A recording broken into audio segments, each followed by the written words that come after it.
ಪ್ರತಿಷ್ಠಿತ club Bowring institute ವಿರುದ್ಧ ದೂರು ದಾಖಲಾಗಿದೆ. 100 ಕೋಟಿ ರೂಪಾಯಿ ಅಕ್ರಮ ನಡೆದಿದೆ ಅನ್ನುವಂತಹ ದೂರು ದಾಖಲಾಗಿರೋದು.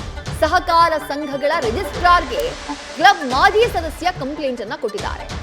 ಭೂಮಿ ಖರೀದಿಯಲ್ಲಿ 100 ಕೋಟಿಯ ಅಕ್ರಮ ಎಸಗಲಾಗಿದೆ ಅಂತ ಹೇಳಿ ಅವರು ಆರೋಪ ಮಾಡಿದ್ದಾರೆ. ಸೇಂಟ್ ಮಾರ್ಕ್ಸ್ ರಸ್ತೆಯಲ್ಲಿರುವಂತಹ ಬೌರಿಂಗ್ ಇನ್ಸ್ಟಿಟ್ಯೂಟ್ ವಿರುದ್ಧ ಇಂಥದ್ದೊಂದು ಕಂಪ್ಲೇಂಟ್ ಅನ್ನ ಮಾಡಲಾಗಿರೋದು.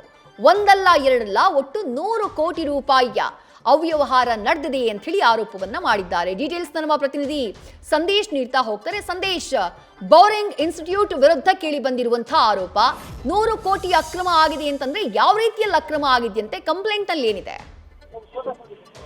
ವಿದ್ಯಾಶ್ರೀ, ಸದ್ಯ ಬೋರಿಂಗ್ ಇನ್ಸ್ಟಿಟ್ಯೂಟ್ ನ ವಿರುದ್ಧ ಆ ಇನ್ಸ್ಟಿಟ್ಯೂಟ್ ನ ಮಾಜಿ ಸದಸ್ಯರಿಂದಲೇ ಒಂದು ದೂರು ದಾಖಲಾಗಿದೆ. ಅಂದ್ರೆ ಪ್ರಮುಖವಾಗಿ ಸಹಕಾರ ಸಂಘಗಳ ರಿಜಿಸ್ಟ್ರಾರ್ಗೆ ಬೋರಿಂಗ್ ಇನ್ಸ್ಟಿಟ್ಯೂಟ್ ನಿಂದ ಒಂದು 100 ಕೋಟಿ ಅಕ್ರಮ ನಡೆದಿದೆ, ಅಥವಾ ಬೋರಿಂಗ್ ಇನ್ಸ್ಟಿಟ್ಯೂಟ್ ನಲ್ಲಿರುವಂತಹ ಒಂದು ಆಡಳಿತ ಮಂಡಳಿ ಏನಿದೆ ಅವರಿಂದ 100 ಕೋಟಿ ಅಕ್ರಮ ನಡೆದಿದೆ ಅನ್ನೋ ಒಂದು ಆರೋಪವನ್ನ ಮಾಡಿದ್ದಾರೆ. ಅಂದ್ರೆ ಇಲ್ಲಿ ಪ್ರಮುಖವಾಗಿರುವಂತದ್ದು ಬೋರಿಂಗ್ 2 ಅನ್ನ ನಿರ್ಮಾಣ ಮಾಡಬೇಕು ಅನ್ನೋ ಕಾರಣಕ್ಕಾಗಿ ಆಂಧ್ರದ ಗಡಿ ಭಾಗದಲ್ಲಿರುವಂತಹ ಬಾಗೇಪಲ್ಲಿಯಲ್ಲಿ ಒಂದು 24 ಎಕರೆ ಜಮೀನನ್ನ ಖರೀದಿ ಮಾಡ್ತಾರೆ.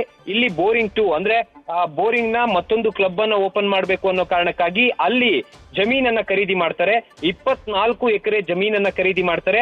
ಆ ಜಮೀನು ಖರೀದಿ ಮಾಡುವಂತ ಸಂದರ್ಭದಲ್ಲಿ ಸುಮಾರು 1 ಎಕರೆಗೆ 4 ಕೋಟಿ ರೂಪಾಯಿ, ಅಂದ್ರೆ 24 ಎಕರೆಯ ಜಮೀನನ್ನ ಏನ್ ಖರೀದಿ ಮಾಡೋದಕ್ಕೆ ಮುಂದಾಗಿರ್ತಾರೆ ಅಲ್ಲಿ ಒಂದೊಂದು ಎಕರೆಗೆ 4 ಕೋಟಿ ರೂಪಾಯಿ ಹಣವನ್ನ ಪಾವತಿ ಮಾಡೋದಕ್ಕೆ ಎಲ್ಲಾ ರೀತಿಯ ಸಿದ್ಧತೆಯನ್ನ ಕೂಡ ಮಾಡ್ಕೊಂಡಿರ್ತಾರೆ. ಜೊತೆಗೆ ಇದಕ್ಕೆ ಸಂಬಂಧಪಟ್ಟಂತೆ ಮಾರ್ಚ್ 31ನೇ ತಾರೀಕು 10 ಕೋಟಿಯಾಗಿ ಮುಂಗಡ ಹಣವನ್ನ ಕೂಡ ಪಾವತಿಸಿದ್ದಾರೆ. ಆದ್ರೆ ಇಲ್ಲಿ ಪ್ರಮುಖವಾಗಿರುವಂತಹ ಆರೋಪ ಅಂದ್ರೆ, ಅಥವಾ ಸಹಕಾರ ಸಂಘಗಳ ಒಂದು ಇಲಾಖೆಗೆ ನೀಡಿರುವಂತಹ ದೂರಿನಲ್ಲಿ, ಅಥವಾ ಸಹಕಾರ ಸಂಘಗಳ ರಿಜಿಸ್ಟ್ರಾರ್ಗೆ ನೀಡಿರುವಂತಹ ದೂರಿನಲ್ಲಿ ಈ ಒಂದು ಜಮೀನು ಖರೀದಿ ಪ್ರಕ್ರಿಯೆ ಏನಿದೆ ಅಂದ್ರೆ ಎಕರೆಗೆ 4 ಕೋಟಿ ರೂಪಾಯಿ ಕೊಟ್ಟಿರುವಂತದ್ದು, ಇಲ್ಲಿ ಅವ್ಯವಹಾರ ಅಥವಾ ಅಕ್ರಮವನ್ನ ಮಾಡಲಾಗ್ತಾ ಇದೆ, ಅಥವಾ ಅಕ್ರಮ ಮಾಡೋದಕ್ಕೆ ಹುನ್ನಾರವನ್ನ ನಡೆಸಿದ್ದಾರೆ ಅನ್ನೋ ಒಂದು ಆರೋಪ. ಅಂದ್ರೆ ಬಾಗೇಪಲ್ಲಿಯ ಆ ಒಂದು ಜಾಗ 24 ಎಕರೆ ಏನ್ ಜಾಗ ತೆಗೆದುಕೊಂಡಿದ್ದಾರೆ ಆ ಜಾಗದಲ್ಲಿ 1 ಎಕರೆಗೆ 50 ಲಕ್ಷ ರೂಪಾಯಿ ಮಾತ್ರ ಇರೋದು. ಅಂದ್ರೆ ಮಾರ್ಕೆಟ್ ವ್ಯಾಲ್ಯೂ ಇರೋದು ಬರೀ 50 ಲಕ್ಷ ರೂಪಾಯಿ ಮಾತ್ರ.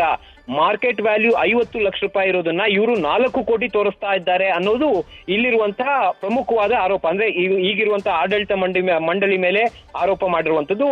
ಇಲ್ಲಿ ಸುಮಾರು ಇದೇ ರೀತಿಯಲ್ಲಿ 100 ಕೋಟಿ ಅವ್ಯವಹಾರ ಅಥವಾ ಅಕ್ರಮ ಆಗಿದೆ ಅನ್ನೋ ಒಂದು ಆರೋಪವನ್ನ ಕ್ಲಬ್ನ ಮಾಜಿ ಸದಸ್ಯರೇ ನೇರವಾಗಿ ಸಹಕಾರ ಸಂಘಗಳ ರಿಜಿಸ್ಟ್ರಾರ್ಗೆ ದೂರನ್ನ ನೀಡೋ ಮುಖಾಂತರವಾಗಿ ಇದರ ಕುರಿತು ತನಿಖೆ ಆಗ್ಬೇಕು. ಯಾಕಂದ್ರೆ ಮಾರ್ಚ್ 31ನೇ ತಾರೀಕು ಅಡ್ವಾನ್ಸ್ 10 ಕೋಟಿ ಹಣವನ್ನ ಪೇ ಮಾಡ್ತಾರೆ.